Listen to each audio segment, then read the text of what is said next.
it's election year again in the Galactic Senate. We get to decide in this great election, should we stick with Chancellor Valorem and all the things he has accomplished?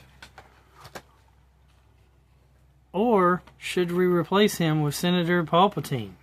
You decide. Your voice, your vote. The Star Wars galaxy needs a new Chancellor. Or do they need the old Chancellor? Let's read some of their bios. Senator Palpatine is a political and tactical mastermind. Senator Palpatine represents the people of Naboo in the Galactic Senate and engineers his own election as Supreme Chancellor of the Republic.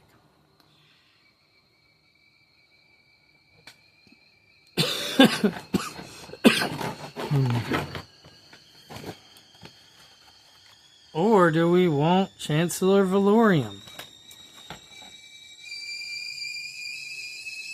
Chancellor Valorem.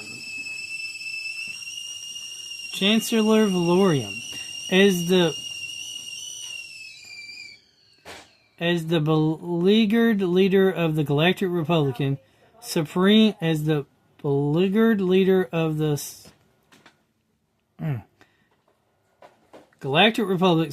Chancellor Valorem faces many challenges to his authority, from the greedy Trade Federation to the manipulations of his one-time ally, Senator Palpatine.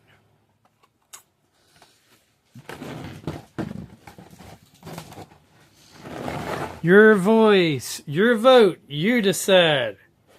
Do you want Senator Palpatine with his Senate camera droid, or Chancellor Valorem with his ceremonial staff? Now the figures talk with Comtech Reader. Senator Palpatine, Comtech chip lines are, the Republic is not what it once was. The Senate is full of greedy, squabbling delegates, and you see, Your Majesty, they will elect a new Chancellor. And it will be me! And Chancellor Valorem, with his Comtech Reader, says, "Welcome, Your Highness. It's an honor to finally meet you in person." The chair recognizes the senator from the sovereign system of Naboo. This speech clip interacts with Queen Amidala.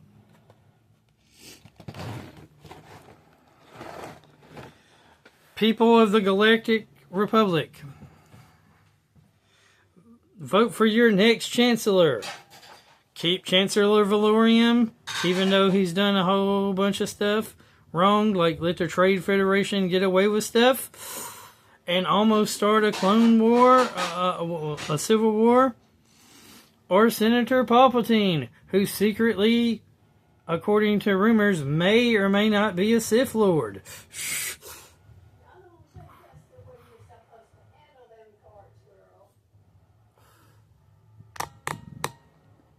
Who is also secretly may or may not be manipulating behind the backs of the Trade Federation to create a galactic civil war, so he may or may not, according to rumors, be trying to overmind the government and take control and become the Grand Emperor. Or Chancellor Valorem, who's just not doing that great of a job as Chancellor, because he's allowing these bad things to happen, which is going to lead to a war, a civil war, where there's secret rumors about on Komono that there building a grand army of the Republic with clones. Not just any kind of clones, but they're clones made from a bounty hunter, a Mandalorian of all things. So, they both got their skeletons in their closets. They've both got bad things that they've done, and they've both done some good things too. So, the people of the Galactic Empire, the Galactic Republic, don't have very much of a good choice. Maybe it's time to kick both of them to the curb and vote for a third-party candidate. That third candidate that no one's ever heard about, hardly at all. He's a member of the Senate too. But they didn't make a figure of him, so I can't show you who the third candidate was in the race. But according to Star Wars lore, there was like 5 or 6 people running. And it came down, I think, to these two. And then they went with this guy. And I don't think the people decided in Star Wars lore. I think that it was the Senate who decided. So the people vote for the senators. Each senator from a different planet. And the different planets then got to decide who would become the Chancellor, which is like the Supreme Chancellor, which is like the President of the Galactic Republic, but it's also the President of the Senate. And they also are still technically a senator. So, man, that's a weird political system. You as a planet, it's kind of like America. Let's compare it with America. In America, we have 2 senators for every state. Well, in the Galactic Senate and the Star Wars, they have a few senators of every planet. Every planet is a member planet, like a member state, and but then they're not the only people who have power. So certain factions and organizations like the Trade Guild and different groups also have senators. So it's like there's abilities for certain organizations to get so powerful that they're recognized like a corporation is recognized, that it's so powerful it's recognized like a planet, like a state, like a organization. So certain planets have senators, but then certain groups and organizations and corporations also have senators. So that's how it kind of works. And I guess theoretically, if like you had maybe you're an alien race, but you don't have necessarily a planet, and you're recognized as an alien race without a planet. So, they had those too. There's alien races that are just living in spaceships that are recognized in the Senate too, I guess, or something. Anyway, the point is that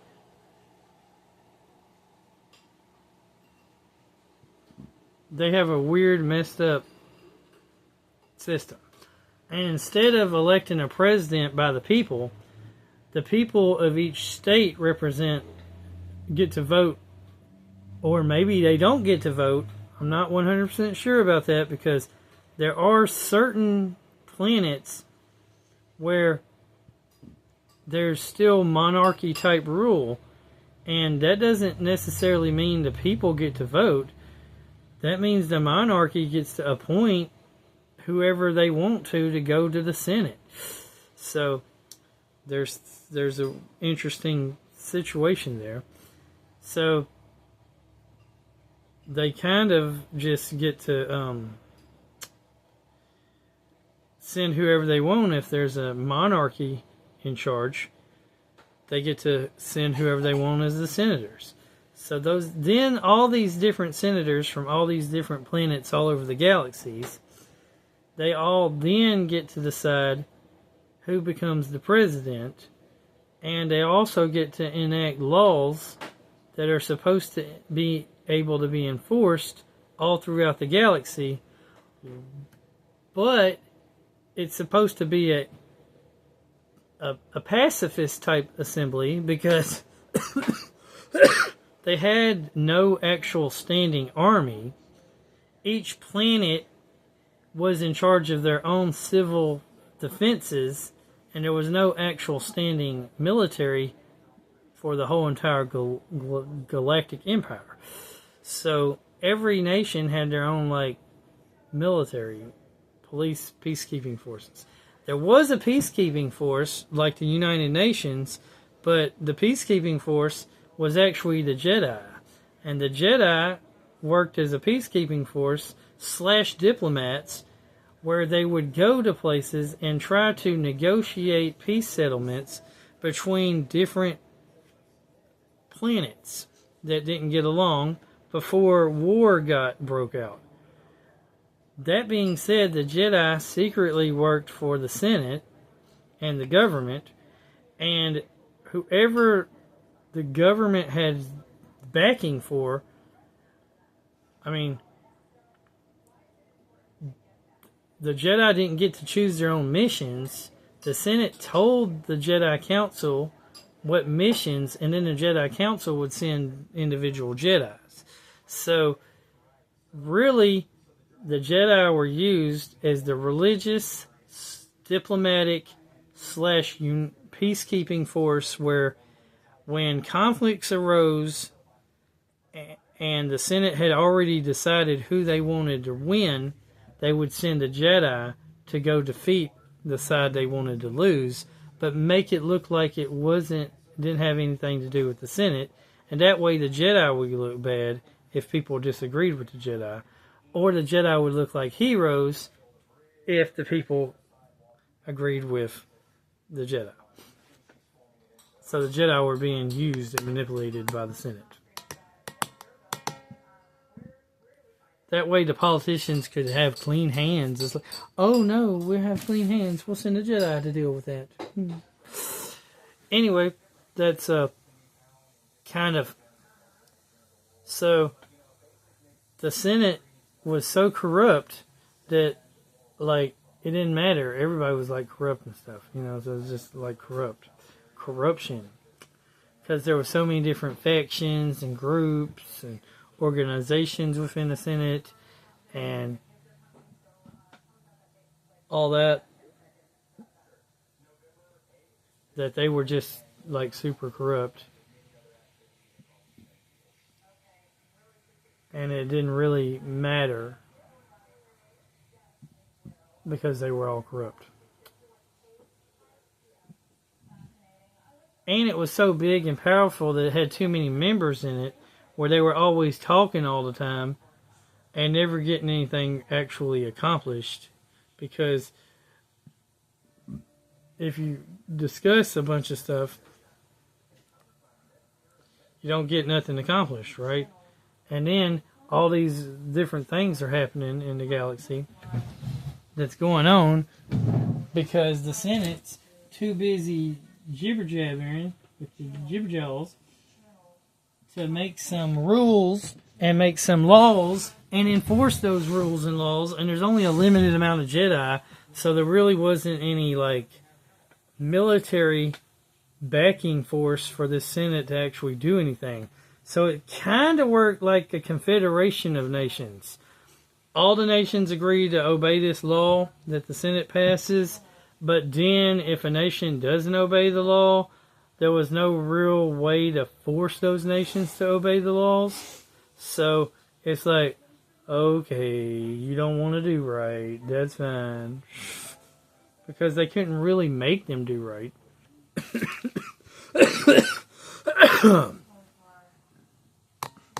At least that's my political opinion on the Galactic Senate. There's some people who have done some better political views or takes of the Galactic Senate in the Star Wars universe, I recommend you listen to them or check out their channels because they know more about the Star Wars lore than I do. But anyway, your voice, your vote, you decide. If you was a member of the Senate and you didn't know the bad stuff, which you probably may or may not know,